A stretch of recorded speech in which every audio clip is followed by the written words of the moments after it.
Anong ginagawa nyo dyan?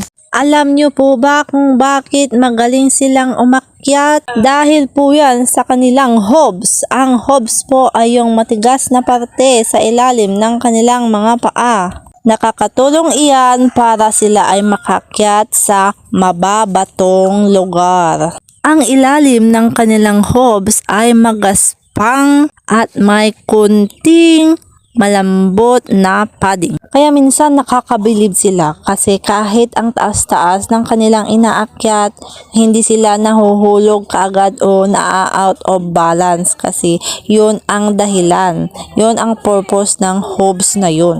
Tingnan nyo, kahit bata pa lang na kambing ay madali lang sa kanila ang mag-akyat baba sa mga puno. Dahil yun po ang kalahi-lahian nila. Ganyan sila nilikha. Kaya nilang tumalon-talon ng napakabilis, ng hindi nalalaglag at nadudulas. Yung mga maliliit na kambing na nandyan sa video ay hindi pa masyadong magaling. Nagpa-practice pa sila pero kapag nag-mature na sila ay magaling na ang mga yan.